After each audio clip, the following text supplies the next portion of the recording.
Hey, you're checking out this year's most downloaded episode with Matt Spettel, one of the co-founders of CoPilot. I really loved this episode. In hindsight, it's no surprise to see why this episode did so well and was this year's most downloaded episode. Matt is so authentic in telling his startup story. And hey, if you've made it this far, I want to tell you thank you for listening to the Good Advice podcast in 2021. And man, there are some amazing guests coming for 2022. Hey, we'll talk more about it as we get into next year. Enjoy this episode with Matt, and thank you for supporting the Good Advice podcast. See ya. Hey, are you ready to grow your business? You have checked out the number one resource for business leaders, entrepreneurs, startup founders, and managers. And we're going to teach you how to grow and scale your business with real actionable steps. There's no fluff in this podcast. It's just good advice. Check out this episode. If you're a first-time listener, make sure you subscribe to the podcast. And if you enjoy this episode, leave us a 5-star review. Today's guest is Matt Spettel, who's the co-founder of Delta Trainer. I love Delta Trainer because it's actually one of the most incredible ways to get in shape without even having to leave your home. It's a one-on-one training app, and you don't need any kind of equipment. You don't need a dumbbell. You don't need a gym. You'll work with your trainer to get into shape and ultimately have the lifestyle health that you want. Check out this episode. I love Matt's perspective on entrepreneurship, on startup culture, but more importantly, why Delta Trainer is an incredible option for people wanting to exercise and get in better shape. Enjoy this episode. Here comes your good advice.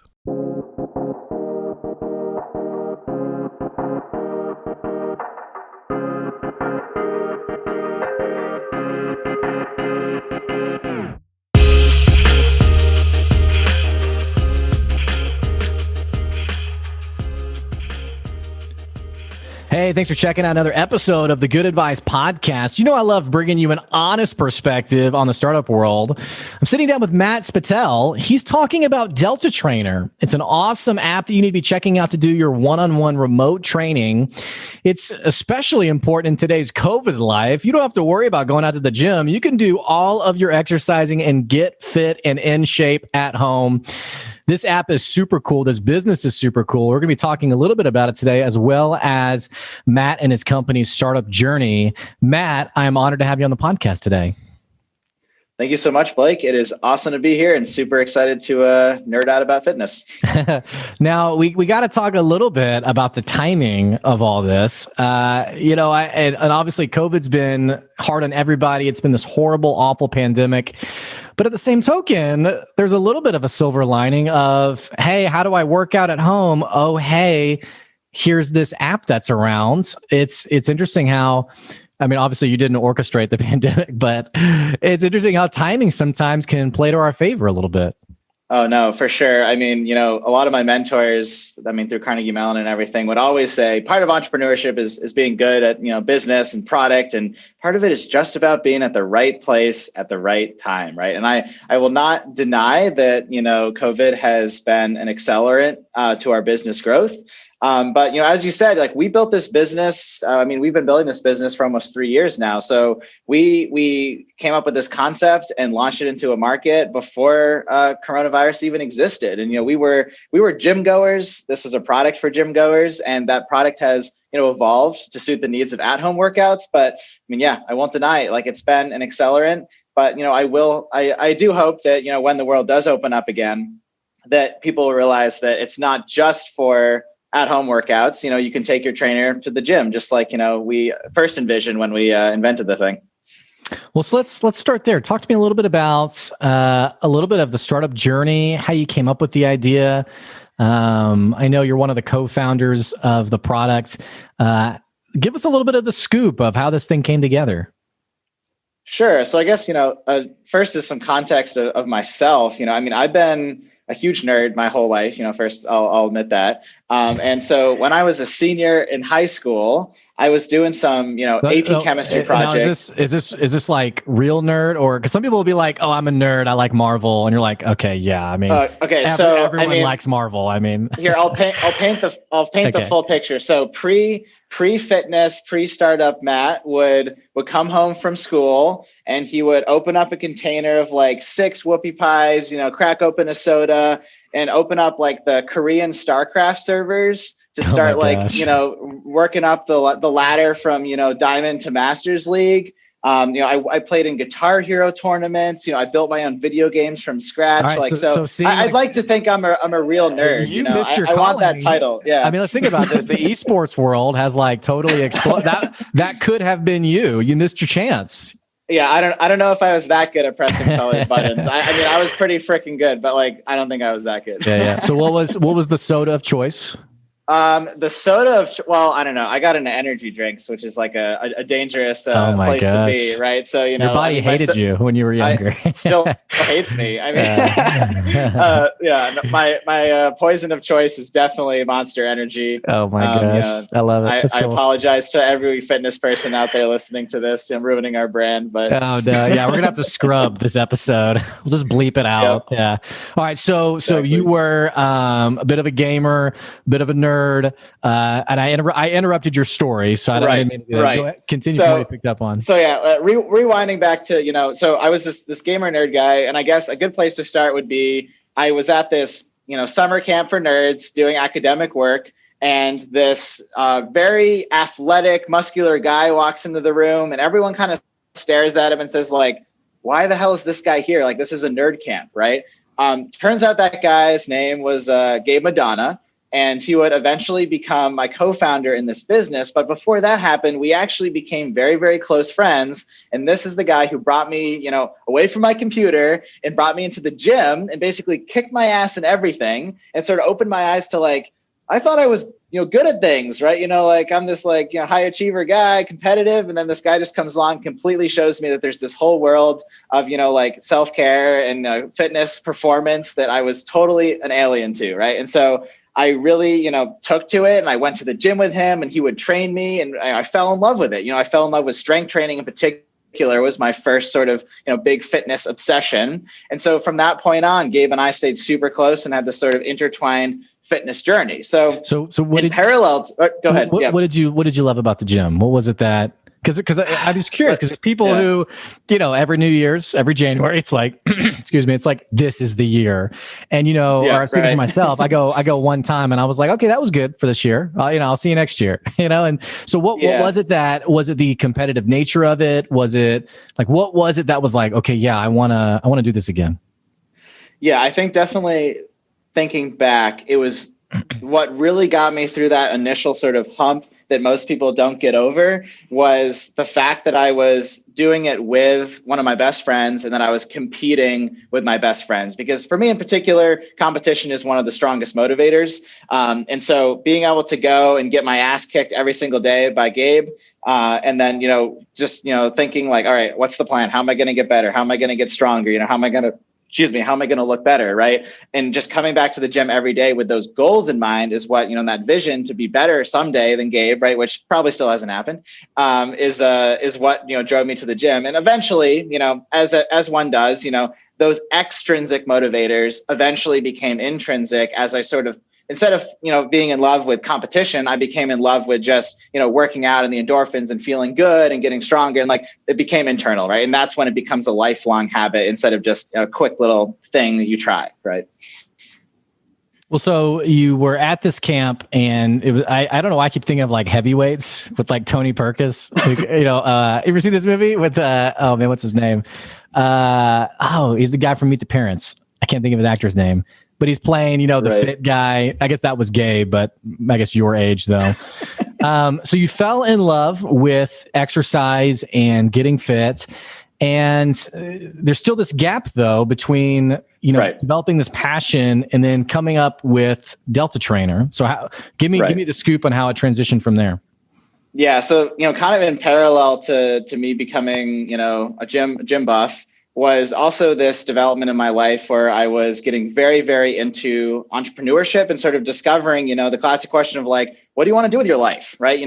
I, from a very early age, had been on a pretty strong track to just go be like an engineer of some kind, whether it be, robotics or software or systems. Like I just wanted to be an engineer. Like that's what I always found the most interesting. But sort of, as soon as my senior year of high school, through my time at Carnegie Mellon, I was always building these little like student startups, I called them. It was like I would have some idea for something that I wanted to solve in my life, and I would just kind of, hack it together, build it, and kind of throw it out there. Do some business competitions, right? We've all seen those little ideas. And so I had gone through this process a few times of like idea, build it, throw it out there, you like learn why people didn't want that idea, right? And sort of like this classic iterative process of startups I was already pretty familiar with. And then fast forward to, it was between my junior and senior year at Carnegie Mellon. Gabe and I were working a robotics internship together, and just one day on my drive to work, another idea, just like all the other ones, had popped into my head of, hey, we have all these wearables and amazing technology for tracking cardio and running and steps and heart rate and all that, but like nothing's tracking our strength training workouts, right? Like nothing can track my reps, track my form, anything like that. So I was like, I just went up to Gabe and I was like, hey, I mean, obviously at the time he was studying machine learning at MIT. So he was like a perfect candidate for nerding out about this stuff. And I said, hey, like, can we use wearables and the data from them to track strength training? And like, his eyes just lit up, and we basically left work early that day and, basically never came back because we just were working, constantly the rest of that summer on building some prototypes for what this idea would look like. And very quickly, we just got that sense of like, this is something we want to spend a really long time working on. This is way cooler than any project or any internship we'd ever had. Like, let's make this real. And so it really just kind of explosively kicked off from that summer. Now, you weren't the first ones to come up with this idea of like sort of this personalized training, because I know a lot of people, they don't go to the gym because they just don't know what to do, and there's sort of like this right. Also unspoken, maybe shame's too strong of a word, but like, you get on a piece of equipment and it's like you're like looking around, you're like, am I even using this thing the right way? Or I've seen funny videos of like people who are trying to work out and they're like filming themselves and they're using the machine totally wrong. And so we always kind of have this thought process. And so you guys aren't the first ones to come up with this idea of really solving the shame game, but empowering people to personalize their workout. Was it wearables that you feel like helped you guys differentiate? Because I was looking at your website, and you guys even have this setup fee where you actually send an Apple Watch to your customers, which I thought that's really interesting. Because actually, when I was first looking at your website, I was like, okay, yeah, it's another personalized training program. But then I saw the Apple Watch and I was like, okay, that's different. That's interesting. Mm-hmm. That's something that I haven't thought of before. Was that your differentiator? Or did that, or tell me a little bit more about that? Yeah, I would definitely say that that's correct. And, you'll notice that in this story, I haven't actually mentioned training at all, because the initial idea of the product was literally just using wearables like Apple Watches to collect all this data. So, as I said, we were huge data nerds. We weren't really trainers or anything like that. Like when we started out, like we really just wanted to collect a bunch of nerdy data and look at it and use it to make our plans better, right? At that point, it wasn't about solving the shame game. It was about optimizing, right? And collecting data, right? And so the entire first idea was just all of these technologies we had built to take the motion data off of wearables like the Apple Watch and spit out things like, how is your pacing? How is your form? Like how long were your sets, et cetera. And then it was about a year after the initial sort of inception of the idea that we realized all right, well, most people don't really get a ton of value out of just looking at some numbers from their sets. Right. Fitbit has kind of lost the step counting appeal, right? Like people don't just want numbers. They want insights. They want guidance. Like you said, they want to solve the shame game. They want to solve the how do I get started game. Right. And so that's when it just sort of lit up and we're like, all right, well, we have all this data. Who can use this data better than anyone else in the world? Certified experts. Right. So what if we take in a real personal trainer and then give them this data from the watch and say, train this person remotely. And we saw this amazing thing happen where the types of interactions that you would only see if a trainer was sitting right next to you, spotting you in the gym, saying oh yeah, don't bring your arm so low. Those kinds of interactions and more was happening remotely. And because of that, we could do it for, 100th or a 10th, of the price, depending on your gym. Right. And so it just was all right, now we can give a real personal trainer, one-on-one personal trainer to anybody. Right. And we were this is something, right? There's some real value there. And immediately that's when I would say that was the critical pivot that sort of sent our business on an upward trajectory long before COVID was hey, I can get a trainer for, $70 a month, right? Like that is insane. Like it would be $70 a half hour session before, right? So that was a game changer. Yeah, to speak to that, I had a personal trainer several years ago before I embraced the dad bod, and it was like maybe $500 or $600 a month. So I mean, you're right. You're totally on the point, talking about a tenth of the price. I'm also just fast. I don't have an Apple Watch, so I don't, not to be like the idiot in the room, but I didn't realize how versatile that this technology was. I mean, you're talking about like being able to hand data off to someone and for them to be able to have these kinds of insights like, oh, your form's off. I didn't realize an Apple Watch tracked that much information. I guess I would have assumed like you're breathing too fast. I don't know. I mean, it's pretty cool to think about. Yeah. So like, I mean, don't give Apple too much credit is what I would say. We pull a bunch of raw information off those watches, to name them. It's like acceleration, gyroscope readings, magnetometer readings, like, all these basic sensors that pretty much every wearable has, right? But we're one of the first companies in the world that has taken that information, and then in our own systems, we turn acceleration graphs into, oh, it looks like, you're leaning forward a little bit too much there. Oh, it looks like, you're bending your elbows where you shouldn't be, right? And so we're able to extract these pieces of advice and pieces of, form mistakes from this data where nobody else has. So the Apple Watch itself is just spitting out raw data that's useless, but because of the technology we've built, we can actually turn that into insights for the trainers. And so that's why you haven't heard about it before, right? Is because, it's really only in the hands of our algorithms that we built that it's actually useful. Now, did you need like a programming background for this? I mean, is this like built from scratch? Oh yeah. Type of, okay. Yeah. So I can't sit here and take credit for, 99% of that system. That was all Gabe. As I mentioned, Gabe was, super, super smart when I first met him, but at MIT, he really dived into signal processing and machine learning. And obviously he was a huge fitness nerd as well. And so it was like this match made in heaven where I came to Gabe and I said like, hey, I can build this app and this system that can get you this raw data. Can you take this raw data and generate meaningful insights? And, it took him years basically to build algorithms that actually worked reliably. But, today I can proudly say that, on hundreds of exercises, we can detect sets, grade pacing, analyze form. Like it's taken time to build, but yeah, it's been built from the ground up, mostly by the super smart guy in the other room. Well, it's cool reading about y'all's success, and your COO had sent me some statistics on how you guys have you mentioned even yourself, just this critical growth that you've been on lately.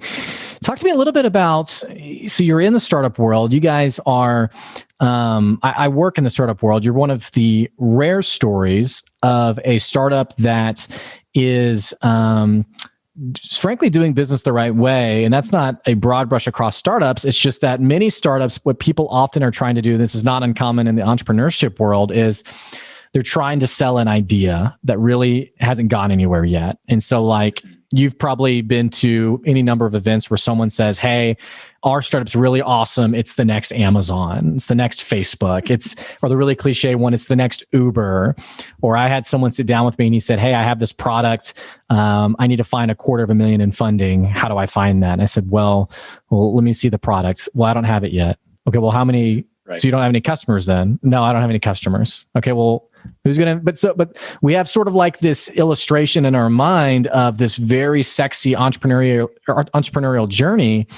And what you just talked about was years of programming, hard work, really turning this idea over, and it also lining up with good timing or good technology that's available. What do you think is going on in the startup world that is keeping people from, I don't know if it's having an honest perspective, but at least, I guess, what's disrupting people from moving forward momentum wise with their startup? Right. I mean, I think a lot of it is what the media likes to write about in startups, right? Like as a startup trying to get media coverage, what do they want to write about? They want to write about my funding round, right? They don't want to write about how I spent 2 years building a revolutionary product. Yawn, right? Like I want to put a big number with $1 million symbol, right, in my headline, right? And so And obviously this problem is exacerbated by, especially in the West Coast startup culture, the availability of funding is higher than it's ever been before, especially at the earliest stages, right? And so, entrepreneurs who have been successful before, who have strong networks, it is not at all crazy to go and raise, a few $1,000,000, $5 million, $10 million, right? Name a number before you have anything, right? Mm-hmm. And, I know people who have done that, right? So in our case, we didn't have that luxury. We had strong networks through Carnegie Mellon and MIT, but, we were literally 21 and 22-year-old kids when we started this idea, right? And came up with this idea. And so you could imagine me going up to some VC and saying, hey, I have an idea, like, can I have $1 million? And they'd be like, no, right? It's like, that just doesn't happen. But I get what you're saying. It's like, that's what people think will happen. And people come up to me all the time, and their question isn't, Matt, how do I build a product that people want? Their question is, Matt, how do I raise $1 million? Right. And my answer is almost always like, if you have a product that people want, then fundraising is easy, right? I mean, I don't want to say easy. It's still amazingly difficult, but it's easier than it is without a product, like you're saying, right? And in today's world, especially as, technical founders, people can build so much more than they think they can, but without getting money. To put actual, evidence behind my words here, myself and Gabe, we are still the core engineering team of this entire company. We have thousands and thousands of customers, and Gabe and I are still building this product because we want to be so connected to what it needs to be, what the feature set needs to be. And we can build it pretty freaking well, as we've shown in the last, 2 years, right? And so just by staying so close to the product, staying so lean, and just saying like, no, like we can build that, right? Like, why would I need to hire 10 engineers to build this? Has really helped sort of shape our trajectory to be super lean and reach, amounts of success and growth that startups normally, stages past us, right, would achieve, right? And it's just because we pushed ourselves to say like, no, we can build this, we can do this, right? This core team can do this. We don't need to hire 10 engineers to build a proof of concept, right? Well, I don't know if you've read The Lean Startup by Eric Ries or Eric Ries, however people like to say it. It's an interesting concept because when we talk about growing your startup, cash flow is so vital, and it's something that a lot of people don't have. And especially when we talk about bootstrapping your business, there's a lot of stress associated with that. Something that I like that you mentioned, though, is, and this has actually been written about many times in Silicon Valley, is this sort of, man, I don't know how to say it without sounding inappropriate. Frankly, startup dick measuring. It's like, we're going to spend all this money fast tracking this part of our business, this part of the app, what have you.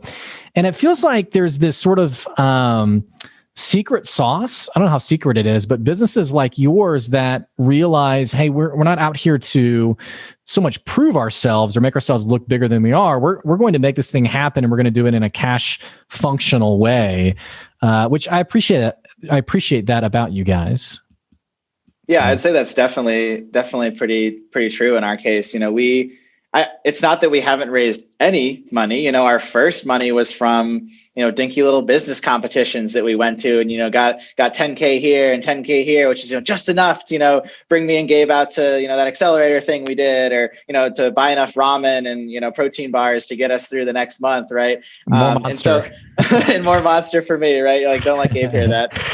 So, I think we definitely stayed like super, super lean. And, even to this day, we're still having that conversation of, yes, we could now probably go raise a ton of money and just like, grow super fast. Right. But it's like, wait, but we've already grown super fast. We're continuing to grow super fast. Like, we don't need that much. Right. I look at competitors and comparables in the industry all the time who raised $10 million seed, $30 million Series A, $50 million Series B, right? And then you look at like, their traction and it's lower than ours. And I'm like, okay, clearly money does not solve problems. Money lets you go faster if you've already figured it out, right? And so, we raise the money we need, but we haven't excessively done so just to expand the team, right? How do you solve that friction though with funders, with VCs, what have you, who are they're investing and they want to see that explosive exponential scaling happen. And one of the things we know, this is not just in the startup world, but just businesses in general who scale too quickly, who don't build their foundation, whether that's hiring too fast and developing this churn of talent that's very expensive. How do you solve the friction of, I'm going to grow my business at the pace that I can still keep my fingers on it, but at the same time have people who are interested funders who basically want a return on their investment? Right. I mean, that's a really good question. And I think it's one of the fundamental challenges of entrepreneurship is we got to go really, really, really fast. But if you go too fast, you're going to like fly into a wall. Right.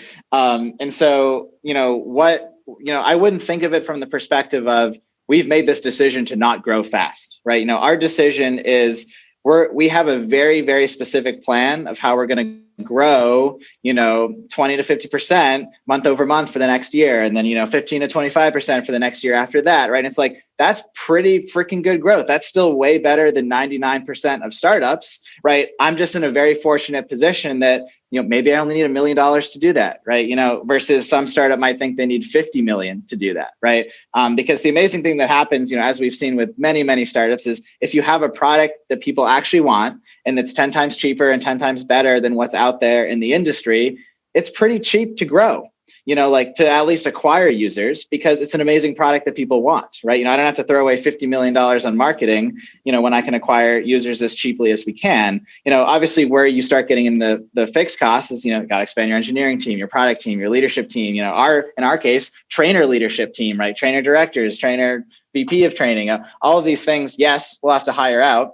And yes, we're going to have to raise money. And so it's not a question of we've decided not to grow and not raise. We are raising money and we are growing very, very fast. It's just like in a tempered manner, right? Like you said, a lot of entrepreneurs I talk to take pride in how much they raised, which to me makes no sense. I take pride in how many, emails I get every day from customers saying, wow, I was able to, go to my daughter's karate class for the first time in 10 years. You changed my life, right? And it's like, that's pretty freaking cool. Like, I don't think many entrepreneurs can say that, right? They can say, I raised $10 million Series A at a blah, blah, blah valuation, post money, blah, blah, blah. Wow, I really got this awesome term sheet. Let me tell you about it. It's like, all right, in the time that they've talked about that, I've changed 5 more people's lives, right? And so it's all about, priorities, and sort of that culture, I think, is very strong at Delta Trainer. It's like, we're not here to make a big fuss about the money or the team or the size or the growth or anything. It's like, we're here to change lives. And, we've kept that at our core, and our trainers keep that at the core every single day. Something I like about the podcast is having guests like you who come on and kind of bring us back to the central foundation of what it's about. And ultimately, hopefully, we're all in business to help people. It's in whatever way that looks like, and we're trying to solve a problem that someone has. And, it may not be life shattering, or maybe it is, but I like how you're pointing to the simple fact that one of the ways a startup can be successful is this passionate drive to actually creating a product that helps people. And it almost seems kind of obvious, like, well, yeah, why wouldn't you? But yet I can think of plenty of people I've talked to. You can probably think of plenty in your own circle where across so much dialogue, we really do get lost on the main central premise of our business. And again, like you mentioned, in the startup world, it is a lot about funding and fundraising and investors, to a detriment sometimes of, I haven't actually made anything that people want. So right. I appreciate that perspective for sure. And I normally, this comes up so much when I'm talking to entrepreneurs who are just coming out of school or just coming out of an MBA, is like, it's both things are important, right? Fundraising, valuations, all that stuff, growth is super important, right? Product is super important. It's really, I normally just describe it as it's about which one is leading your thoughts, right? Which one is in the front of your head and which one's in the back, right? It's like if you're leading your thoughts with fundraising, right? And you're leading your thoughts with valuations and VC relationships and headlines, then you're going to run your business and run your culture in a very, specific way. And then, spoiler alert, you're going to struggle to build something that people actually want and that will last in the long term, right?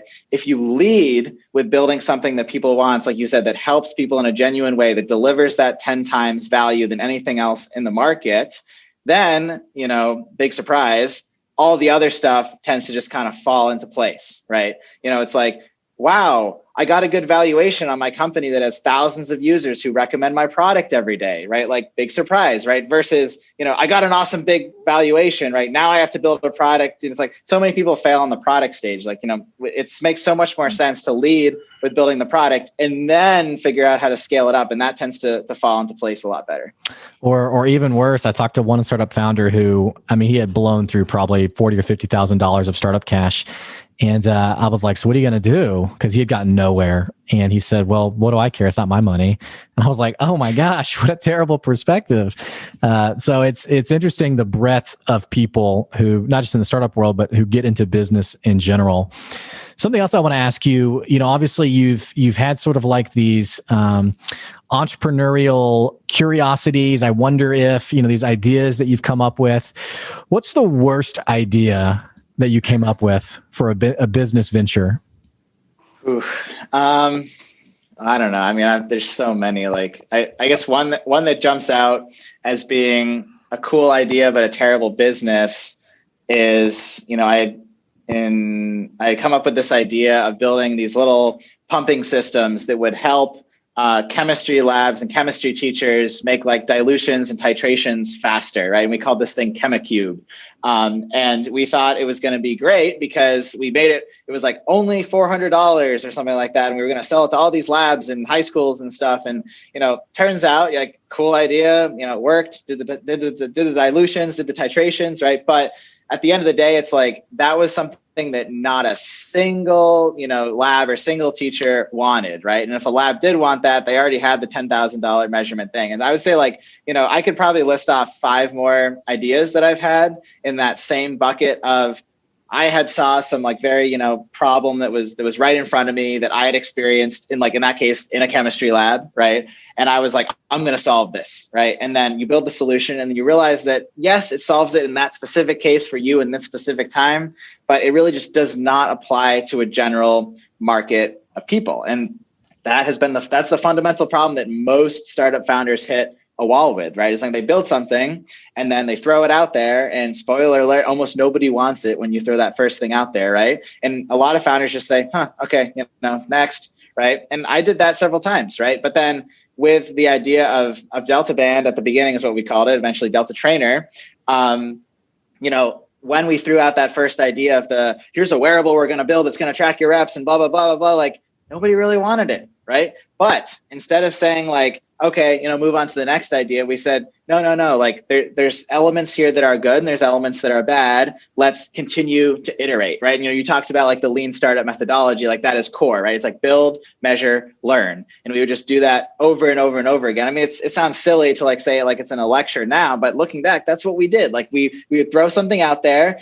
nobody would use it. We'd ask our friends and our family and a few random people like, why, what do you want to see, where's the value? And eventually we did stumble upon, after probably a dozen iterations, onto something that people actually wanted. So, I would say like, I definitely agree with the whole mentality of like ideas are pretty cheap, and, bad ideas are honestly probably just as valid as amazing ideas right off the bat, because no matter what, you're going to have to iterate it like dozens of times before you actually get to, the mythical product market fit that, we all hear so much about. Well, I have 2 follow-up questions, and I'll ask them both and you can pick which one you want to answer. The first one is, how do you get real-time customer feedback to help guide that iteration process? Because that's a big problem that I think a lot of people have, is their perception of what the product is versus what customers think are very different. Right? Right. So how do you get customer feedback in real time? The second one that I'm curious about is, how did you stay hungry and focused and consistently showing up every day? Because that iterative process you're talking about, this doesn't happen overnight. This is weeks, months, sometimes years in the making. And so how do you stay positive and full of belief in what you're doing 2 years down the road compared to the day you started? Whichever question you want to answer.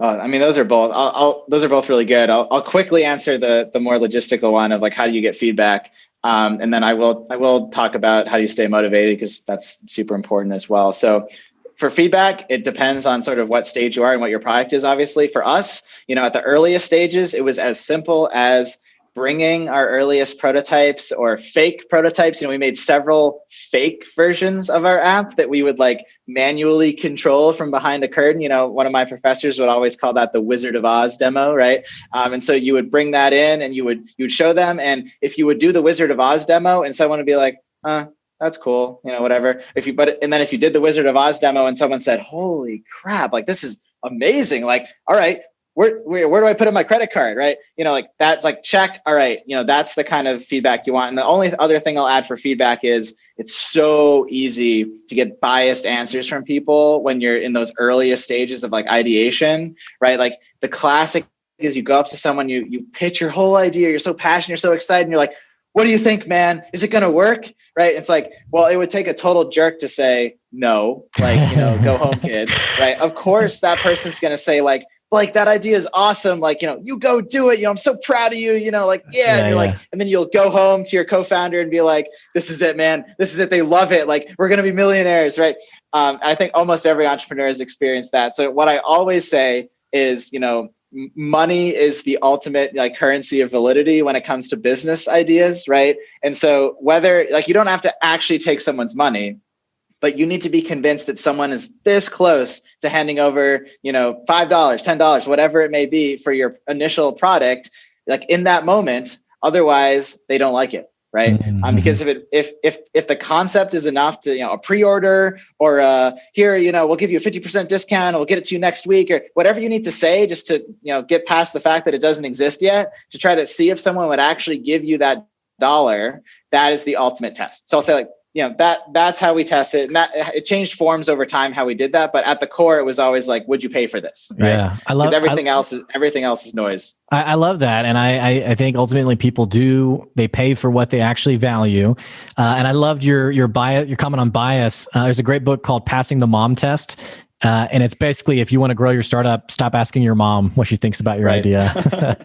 So that's totally valid. Hit me with that second question. How do you stay consistent and motivated and all that stuff? Yeah, I mean, obviously a lot goes into this, right? Life is complex and it really depends on sort of where you are in your life, the risks you're sort of willing to take, right? And so, in my own experience, I was very, very fortunate that, I came out of school with, little to no debt.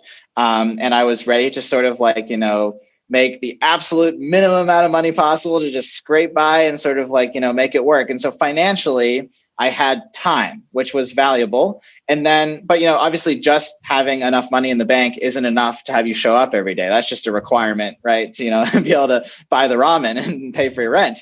And so what really, kept me going was, I would say two things. One of them was like the core of the idea we were working on was such a big passion of mine that I knew that I would be more excited to work on that idea, regardless of its level of success, than working for some random project at a bigger company 10 out of 10 times. So like I would rather work on rep counting and fitness apps and that kind of stuff than working on some other thing I had done for an internship, for example. Like it was just always like that was more rewarding and fun. So that was important. Like I want to have fun, right? I want to do something that's fun. And then the second big thing was team. So obviously I was extremely lucky to have one of my best friends from childhood be my co-founder, and to have him there every single step of the way, it makes it so much harder to give up, right? If it's just you and you go and you build that version, you go out and nobody likes it, it's just so easy to be like, man, like maybe this isn't it. Like maybe this isn't for me. Like maybe, and I would tell myself this sometimes with previous ideas, like maybe I should just go get that PM job at Google, right? Like that's what everyone else from Carnegie Mellon's doing, right? But no, like having Gabe there and having him be just as passionate about the idea at its core as I was, we just sort of knew to each other, it's like, we can't give up on this, right? Like this almost in a very sort of like cliche way, is like, it was clear that this is what we're meant to spend our lives building, right? It's like, this is just perfect for us, fitness, technology, machine learning, AI, like changing these lives. Like we couldn't imagine doing anything else. So we sort of promised to each other, like we knew we had to make it work for those reasons, because it's the only thing we could see ourselves doing. And I think that's true for any entrepreneurial adventure. Is like, if you're in it for the money, if you're in it for like these very sort of like ephemeral, like fame type reasons, like you will quit, right? Because it gets so freaking hard at those lowest points. But if you actually if you can generally say, if you can raise your hand and say, I would rather make $15,000 a year and have absolutely no success for 2 years than, make whatever, 100K a year, 200K a year at XYZ company, because I really care about this idea, then you can be an entrepreneur, right? Otherwise, you're just a ticking time bomb. So that's my answer there. I love it, man. And what a great way to sum up entrepreneurship and the battle for growing out your vision to an actual product. Matt, we are out of time today. I want to ask you, what can people do to learn more about Delta Trainer? Or maybe if they even want to follow up with you, what's the next route for people to be able to learn more? Sure. So, for the company itself, just going to www.deltatrainer.fit, which I'm sure we can throw in the description or something, is the best way to learn more about the product. We've currently got a 14-day risk-free trial. So literally no reason not to check it out. If you want to follow me in particular, I'd say I'm most active on, LinkedIn. So feel free to send me a connection request or follow me on LinkedIn. More than happy to connect with any, especially aspiring entrepreneurs. Love, having these discussions, talking about the peaks and the valleys, and helping people through it. So don't hesitate to reach out, and more than happy to do what I can to help. Matt, thanks for joining the podcast today. I appreciate it. Thank you so much, Blake. And thank you to everyone for listening. Yeah. For those of you listening, hey, I'm going to put the website down in the episode description below. That's deltatrainer.fit. Also, you got to check out their 14-day free trial. Also, if you have an Apple Watch, you'll have a $0 setup fee. Otherwise, they will send you an Apple Watch. And it's pretty cool how it works. You got to check out more, and also make sure you learn more about Matt on LinkedIn. I'll also put a link down to his bio down below. Hey, if you're a first-time listener, thanks so much for checking out the podcast. And more importantly, what the heck you waiting on? Click that subscribe button so you can keep getting good advice wherever you are. And hey, don't forget, we are on Patreon. Check us out, patreon.com/goodadvice, where you can get more of our premium content, as well as get your business sponsored on the podcast. Again, you can check that out, patreon.com/goodadvice. For everyone who supported the podcast, thank you so much. Thank you for listening, and we'll catch you later. See ya.